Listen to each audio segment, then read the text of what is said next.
मैं हूं आपका मित्र रॉकी मित्तल। दोस्तों, आज एक बड़ा गंभीर मुद्दा है, रोड टैक्स के बाद टोल टैक्स क्यों? जब हम नई गाड़ी लेते हैं, चंडीगढ़ हरियाणा के अंदर 9% टैक्स लगता है, पंजाब में 10 है, तमिलनाडु में 15 है, कर्नाटक में 9 से लेकर 18% है। जब हमने पूरी जिंदगी का रोड टैक्स दे दिया, उसके बाद ये टोल टैक्स क्यों? सोचने वाली बात है, टोल टैक्स क्यों? और यदि टोल टैक्स लगा भी दिया तो कम से कम हमें ये तो बताए कि ये पुल कितने का तैयार हुआ है, सड़क कितने की तैयार हुई है, लोगों के ऊपर कितना खर्चा है, हमने कितना खर्चा उतार रहे हैं। कम से कम स्क्रीन पे चलता रहना चाहिए कि भाई एक दिन में इतना लोगों ने पैसा जमा करवा दिया। अरे भंडारे का भी हिसाब किताब होता है कि कितने भंडारे में पैसे खर्च हुए, कितने मंदिर में खर्च हुए, लेकिन इसका हिसाब किताब ही नहीं है। जनता को यही नहीं पता कि कितने दिन टोल टैक्स और देना पड़ेगा। क्या जिंदगी में कभी टोल टैक्स खत्म होंगे? कि लूटपाट जारी रहेगी? सरकार तो कहती है कि सड़कें हमने बनाई, मैं कहता हूँ ये सड़कें लोगों से चंदा इकट्ठा करके बनाई गई है। लोग चंदा दे रहे हैं तो सड़कें बन रही है। कम से कम इसमें एक स्क्रीन लगानी चाहिए सरकार को,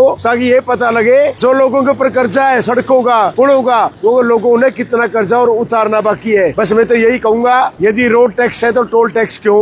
और यदि टोल टैक्स है तो लोगों को जानकारी होनी चाहिए कि कितने की सड़क बनी और कितने दिन में खत्म होगा। क्योंकि भाई नेताओं को तो कोई फर्क पड़ता नहीं, नेताओं के परिवार का तो टोल टैक्स माफी होता है। इसलिए मरता कौन है? आम जनता। पिसती कौन है? आम जनता। जय हिंद।